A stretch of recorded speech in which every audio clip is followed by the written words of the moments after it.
Before I start the historic Blue Forest Trail, take a look around this area. It is Badlands, but it's beautiful. The trail starts across from the teepees. The sign says to be back by 7:30 p.m., but the park closes at 5 p.m., so I'm not sure how that works. I'll be walking on what looks like a clearly marked trail. What you see on the ground are little scattered pieces of petrified wood. Pretty cool, right? Over here, you see a pyramid shaped teepee on the right. I am also really fascinated by the marks left behind by rain on the ground. Just look at those beautiful colors, light pink, cocoa, a hint of red, and some gray. And I love these tiny channels carved out by rainwater. I think they are called rivulets, I believe. On the left, it's a similar story, but with even more color and more channels. You can see the Bentonite Hills in the back, and we'll be heading through them very soon. I really love these white and light blue hills coming up to the left. They are simply stunning. You see those white and light blue hills? They look really, really gorgeous. Let me get closer to them so you can see how beautiful they look. And look at this water channel here. I can only imagine how amazing this place would look when it rains and water starts flowing through all these channels. Someday I want to come back during a rainstorm just to see it. So, how did this Badlands landscape form? This area was once near the equator and covered by lush tropical forest that was over 225 million years ago when this region was part of the Pangea supercontinent. Massive flooding buried fallen logs in volcanic ash and silica rich mud. Over millions of years, this silica rich groundwater replaced the wood's original material, turning it into petrified wood. I am about to start climbing these hills, but first I want to check out the wash on the left and see what it looks like. We will get a better view from the top too.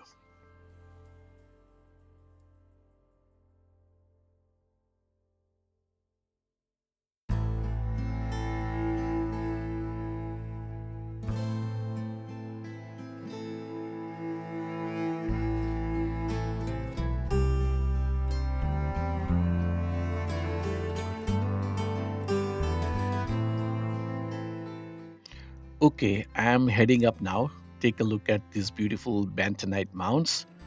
They are so colorful. This hike is about 2.7 miles round trip and climbs about 280 feet. Even so, it is still challenging today because of the weather. It's 90 degrees Fahrenheit with about 55% humidity, and the weather channel says it feels like 112. The bentonite clay hills absorb heat and can get up to around 130 to 140 degrees Fahrenheit, so you really can't sit down.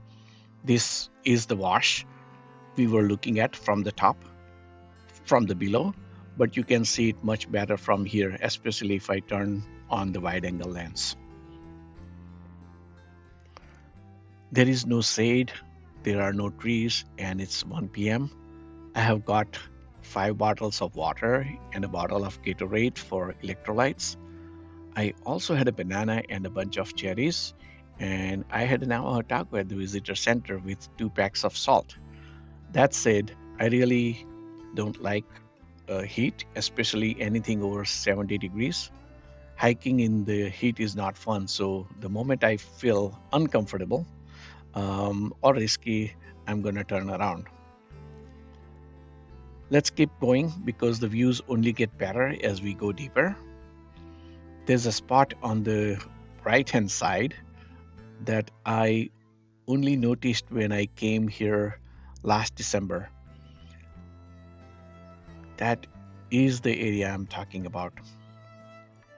Check this out. And again, how incredible would it be to stand up here during monsoon season and watch rainwater rush through these vases? I think it would look really, really beautiful at that time.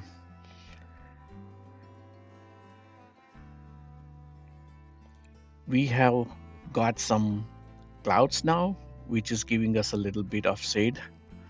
I am definitely grateful for that since it's so hot. Look at all the colors: blue, purple, green, teal, and brown. It really feels like another planet. We still have a long way to go.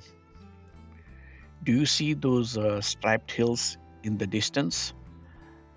That's where we are headed, and we'll probably go all the way to the left of those mountains before turning back. By now, you have probably noticed that not many people are out here. That's because not many people know about this trail, and also it's 90 degrees Fahrenheit with a lot of humidity today. Going back to the park's history, this was once open land and a lot of petrified wood was looted before the area became a national monument on December 9th, 1906. And if you are wondering who helped protect it, it was John Muir who championed the cause, and President Theodore Roosevelt who used the Antiquities Act to establish Petrified Forest National Monument. It became a national park in 1962. This bentonite clay creates a real oven effect.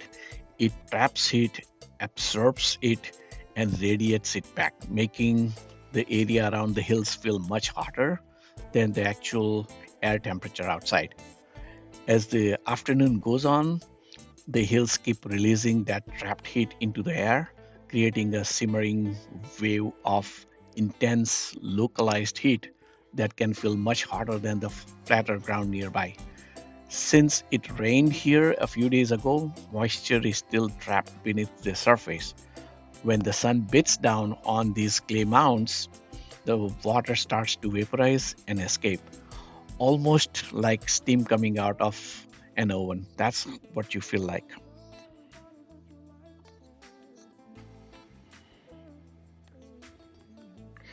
I really love this area. There are even pieces of petrified wood lying around here. Let's go over there and I'll show you what I'm talking about.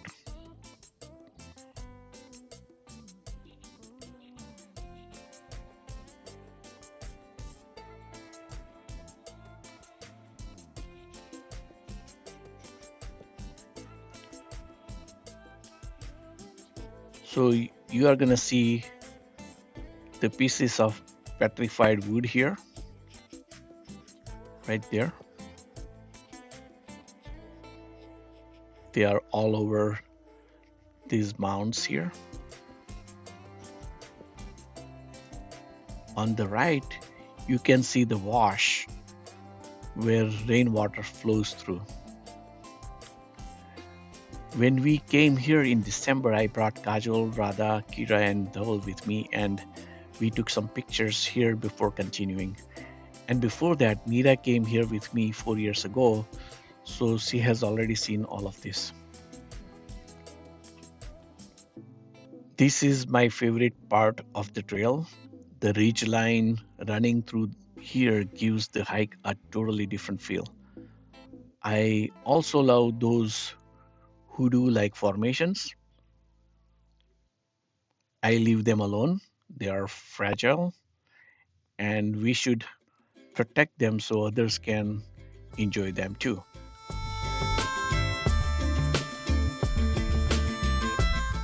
They were shaped slowly by nature over time.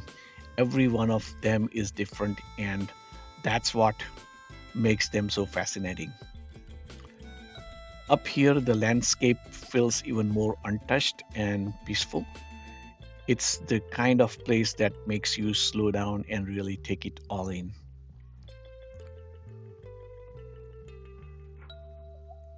The ridge line gradually climbs, so you really have to watch your footing here. These loose pebbles can slide under your feet, so you have to be careful. But look at this, the higher you go, the more incredible the views become. And from here up, the whole landscape opens up in every direction. And it honestly feels like you have stepped into another world. It is one of those places that just gets more dramatic and beautiful with every step you take forward. And just look at how the colors change again. Wait until I show you the view from the top. The layers of color just keep shifting as you move along the trail. Every turn seems to reveal something new and even more striking. It's one of those places that makes you stop and stare for a moment. And once you reach the top, the views feel even more rewarding. You can see little pieces of petrified wood scattered along the slopes on both sides. It is pretty amazing to think these are pieces of ancient trees that turned to stone millions of years ago.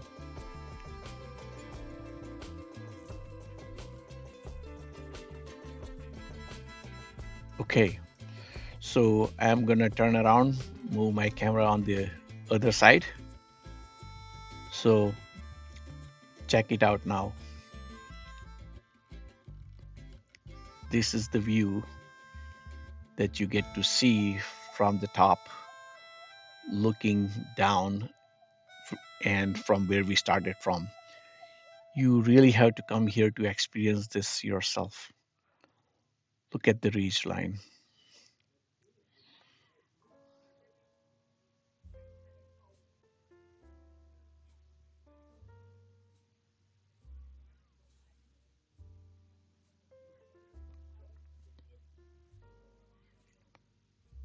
Let's keep going a little farther before turning around.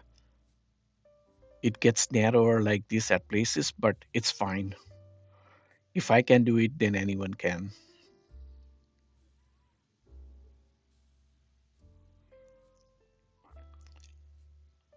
Oh, now I know why I did not come across this section in December. We turned around once we reached the top. I came here with Mira and we took a lot of pictures here. This place makes me nostalgic because it is just so stunning. This is the farthest I had ever come before, so I want to go a little farther and see if there are any more beautiful formations ahead.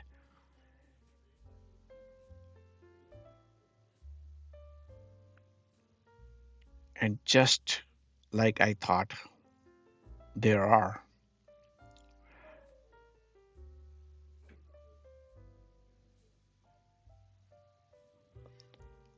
I see that a descent is coming up, which provides a dramatic view of the landscape.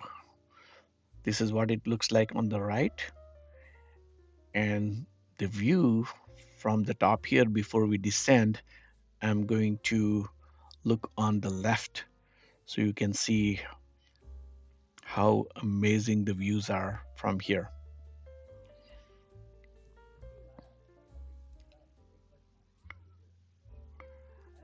I am going to descend here so I can cover a little more ground.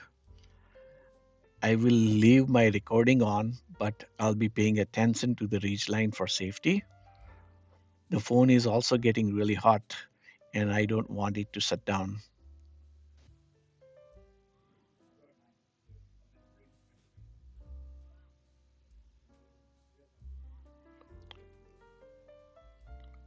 The trail is climbing again, and I think I have reached a point I had mentioned earlier That is the end of the striped mountains. I am going to turn around here because it feels like an oven now. There is no point pushing farther if it starts to feel risky. Before I turn around, let me figure out where the trail continues for next time. Does it end here? I don't think so. I think the trail continues up here. It is just not visible. Okay, I think I found the trail. It does continue from here, but this is where I'm gonna turn around. I am almost out of this area and I am about to descend. It got really hot, so I focused on getting back safely. I finished 4 bottles of water and a Gatorade. If you want to come here, definitely don't come here in summer. Come in winter or early spring instead. I ran into a guy who walked back with me for a bit just to make sure that I was okay. He even offered me water and Gatorade, but I already had enough, so I was okay. He runs in the heat, so I guess his body has gotten used to it. His name is Mark. I asked where he was from, and his answer really surprised me. He's from Chandler. He works at Intel. He lives very close to where I live. He works at Intel Foundry. What are the odds? I found a colleague here. This short hike turned out to be pretty grueling because of the heat. I still have another half a mile to get back to the car that you can see in the back way over there. The first car on the right is my car. Thank you for joining me. I hope you enjoyed the video. Until next time, keep going off the beaten path.